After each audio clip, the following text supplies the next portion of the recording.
Hello, hello, and welcome to this edition of the Law Firm Blueprint. I'm one of your hosts, Jay Ruane, and with me, as always, is my man down there in the Price Benowitz headquarters, Mr. Seth Jehoshaphat Price. Seth, how are you going this week?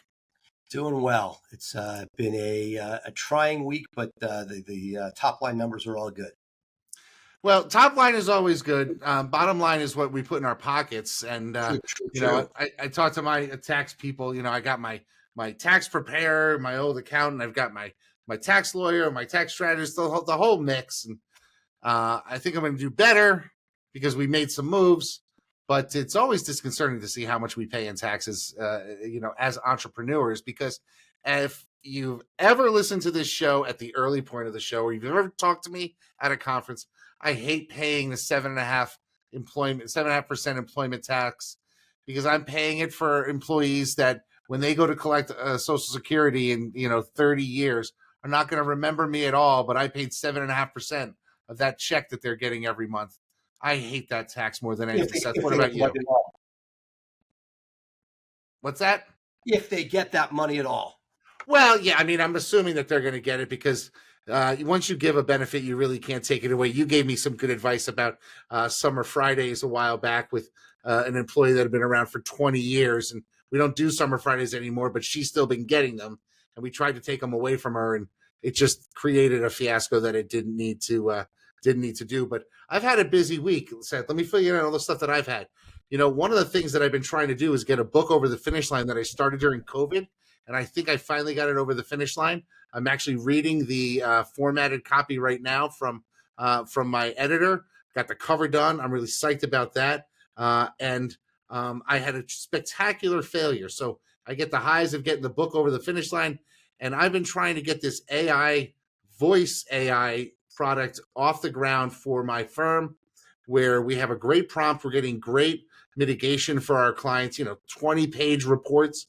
But clients, I thought, were going to get tired of typing everything into the report. So I said, let's make it a voice one. And after 2.5 months of working with developers, they say, we can't get the AI to go as long as needed for this phone call.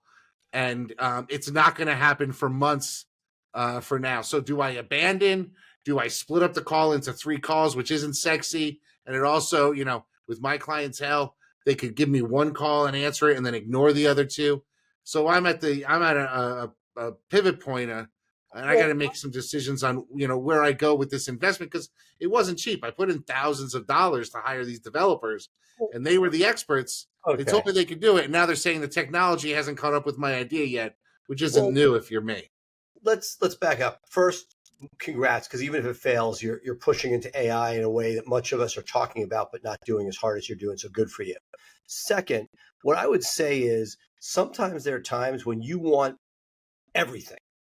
And the answer is you get limited. So how much time do you get on this call before it times out based on current technology? So based on current technology, at about the 20-minute mark, it just goes squirrely. So why not just get very tight prompts? We're used to that on everything. Number of characters for a TripAdvisor review, number of characters in Twitter. So there's no way that the questions could have a 3-minute max.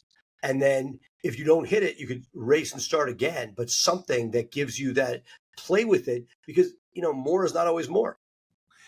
Yeah, but the thing is, it's not a question of max. It's really a question of the number of questions that I want answered. I want 50 questions plus answered, because it gives me a real true picture of my clients. I don't think I get the same level of depth with 20 questions as I do with 50. With 20. So maybe it's 2 calls. Or maybe you see what you get from 20. 20 gives you a lot of stuff. I don't know.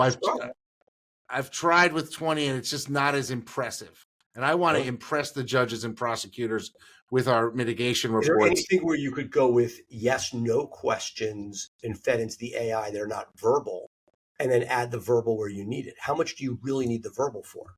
That's what it's them giving their life history, where they went to school, what with their relationship with their parents, their siblings, their relationship with substances, what they do, so it's really, it's telling their life story. Well, again, my 2 cents is figure out what has to be verbal and then figure out what doesn't. Yeah, maybe that's it. And there's 2 natural breaks. Like I could conceivably do this in a 3-call series. It's just making sure that they answer, and the way we have them triggering it, I don't know if it's I don't know. It's just difficult. But this leads me to my question for you, and I want to talk a little bit about this because our audience sort of fills the same demographic as you and I, and I'm taking action. But when I ran into this wall, I said to myself, well, you know what? This means I need to learn more. I need to go to more seminars. I need to do that stuff. And then I'm thinking, is that just a smart person's way? I mean, I guess I'm patting myself on the back here. Do smart people procrastinate by trying to learn more rather than do more? Like, am I saying I need to learn more about all these AI tools rather than just jumping in, messing around, seeing what happens, and knowing that I'm going to pick stuff up? Is learning, going to masterminds, going to seminars, a procrastination tool? What do you think? Look, we've seen this over time. We've seen people that switch softwares all the time. Oh We see God, that yeah. people go to every conference imaginable. We've seen all sorts of variations thereof. I was at the mastermind experience with John Fisher, and a dear friend. We sort of had one of those come to Jesus calls over the weekend, where it's like, look, you're so far ahead of the curve on ideas. Sometimes it's about execution, the fundamentals that we know that for the time being, most of our firms are based on X number of lawyers, X number of staff, X number of cases in, makes you your money. And if you take your eye off the ball, because you're chasing the next thing, history is written by the victor. You might have a great 20, 30 law firm, but you may be, trending down when you should be trending up in the mid 2020s. Yeah, I mean that's part of my process. Like, we were executing really well using the form that our clients would fill out. And clients we never expected were filling it out. Was I like really trying to push the envelope too far with the voice AI agent? If the voice AI agent is done, No. like, should I have just said that was a waste of my time? Well, look, And you've been instead focused on refining the questions on the form and making sure that every client does it. Well, look, I think this has been your Achilles heel historically. As your good buddy and longtime friend, you like to build your own software, not for monetization, just because you liked it. You didn't see anything else you liked out there. There is the question of do you buy something off the shelf, or do we make it ourselves? And my guess is that much of what you need, we saw this when we saw the video ask. It's more elegant with video ask. We could sort of make it ourselves. Each of these things is a cost benefit. How much more is it? Should I be pushing the envelope to get exactly what I need? Or can I get 90% of it with a third party? And, or do I really need to be 5 minutes ahead of the curve? 5 minutes, 6 months, a year, whatever it is. Do I need to be ahead of the curve? Is that going to make you any more money than the client filling out the form and turning it in? I love that's the way you think. It's what drives you. You love it. It's made you money in certain areas. No, it's actually going to cost me more money. No. But that J-ism got you online when nobody else was online. You were buying clicks for 50 cents. Great. But there's a cost to it, which is, you know what? This is better. Yes, you're wowing the judges. That and a token, as they say, or a tap gets you on the metro now. Gets you on the subway. So I feel like we all have to balance how innovative we want to be when it comes to software. I always saw like Smart Advocate or whatever software you're using. I remember seeing them at all these trade shows. I'm like, you know what? I'm going to wait till you have 2-3 years under your belt. I don't want to be the guinea pig. Whereas on marketing, I always want to be the guinea pig. Put me out in front. So I think it's balancing how much R&D you want to put out. That's R&D, right? Because what's it going to do? It's going to impress some people. That's a circus trick or party trick. Versus is a possibility of a product to sell, because if you're ahead of the curve, you might be able to turn it into something monetizable, maybe. But it sounds like this is one of those things that if we wait 6 months after you do it, 4 companies are going to be doing it for us. Right. That's the thing. Like maybe I just I moved too quickly. I should have waited. And now I'm wondering if maybe I need to, instead of taking such action, even I thought about it for 6 months, maybe I need to let the tech catch up to me. I mean, I have my own CRM, not because I wanted to build it, but because Clio didn't exist when I wanted to start getting data out of my cases, and send emails and that type of thing. You know, I came around. I mean, my practice has been around for 25 years.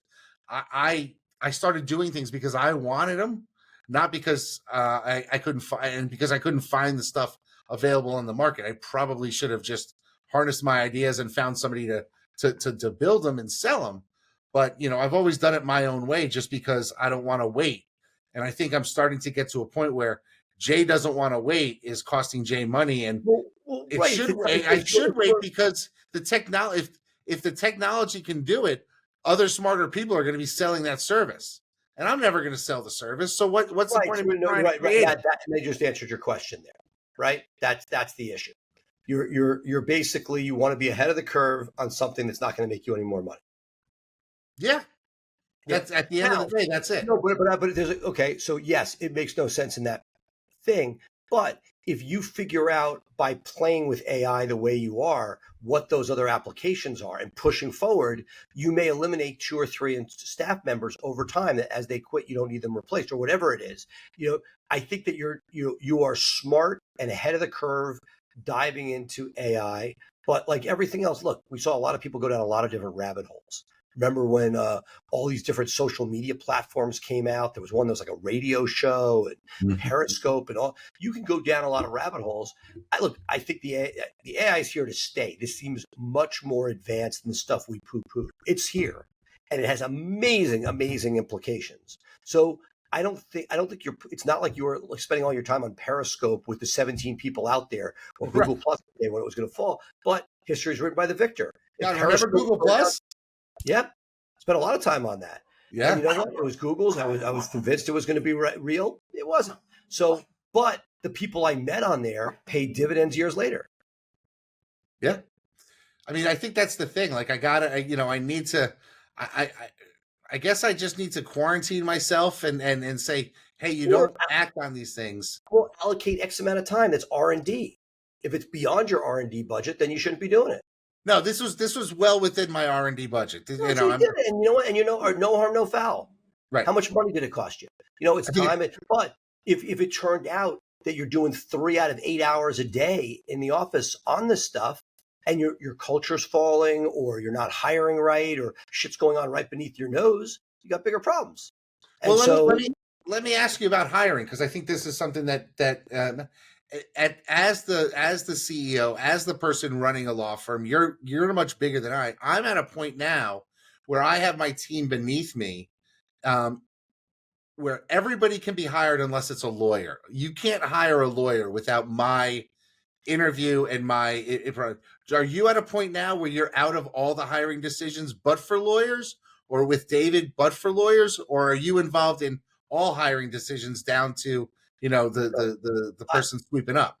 I'm certainly not, and we have pyramided nicely. There's cost to it. And there's also, I just had this week, I had something where a person got hired, I don't say inadvertently, but without the right check. Somebody said, somebody's mid-level manager liked something, flipped it to a person in one department, and there was a misunderstanding. I hate misunderstandings. They don't really exist. Somebody either, but a person misunderstood and an offer went out prematurely. Again, take the Chad Dudley. Somebody somewhere in your organization is fucking something up at any one given point. And to quote Chad Dudley, I'm okay with it. So do I love the fact somebody got hired? A $6 an hour person may have been hired ahead of the curve when they should have been. That's not the issue. When I look at my friend who had a massive translation business, he had a nice 9-figure exit a couple of years ago. And I remember he interviewed every single person came through him as a final interview. That was how he ran his company. 250 employees. Exhausting, but that was his gig. That's how he did it. Is that the right move? Probably. It's exhausting. So you delegate down, but that comes with a cost. When you don't meet those people, then people come in that you haven't chosen. And Jay's pretty intuitive.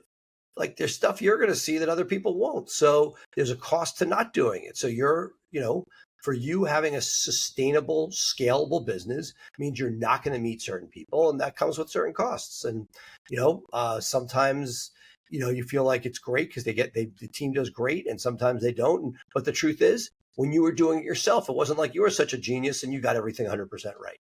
So, Well, but the difference is you have a lot more experience now, and there's stuff that I will see in 2 seconds, right. and or push back on where other people. And the piece, let me ask you this to me, if I could summarize the most frustrating piece as an entrepreneur at this point in my life, is when team members come to me. It's like, oh, I got it, that won't happen again. In one sense, it's great. I'll vent for a moment, but the question is, how many times are you going to hear that in your lifetime? And Right. it kills you. So when I go back and Dan Martell's been in my head a lot lately. When something goes wrong, it's a process problem. And the truth is, somebody should never have been able to request somebody be hired without boxes being checked. So you know what? We have a process problem. And when you look at it, 90% of our issues, that's the case. So while you're pointing at windmills, trying to figure out how to get the AI working, which I think in the long run is great. And it's like going to the gym and saying I'm working out, but my chest is too big and my legs aren't big enough yet. There's benefits to everything. I wish I had that problem. So, so the idea being, can you make sure that you aren't sacrificing the core competencies, the culture of your internal business while still doing your R&D? Yeah, I mean, the reality is I'm still participating in all my meetings. Basically my flex time has become my time to dive deep, and I'm bringing my lawyers along the way, because my real thing right now is, instead of building systems, I'm building, multi-step prompts, 10, 12, 15-page prompts for us to do massive work. And so I'm bringing them along the way, and I think the culture supports that, because they see how I'm putting in the work to make their lives easier. And that's really helpful. All right, so folks, that's going to do it for us today, this week on the Law Firm Blueprint. Of course, you can take us wherever you want to go, on the go, by subscribing to the Law Firm Blueprint podcast. Be sure to give us a 5-star review when you do that. And of course, you can catch our show live every week, live on LinkedIn, 3 p.m. Eastern, 12 p.m. Pacific, and also live in our Facebook group. But for me, Jay Ruane, and him, Seth Price, that's it for the Law Firm Blueprint. Bye for now.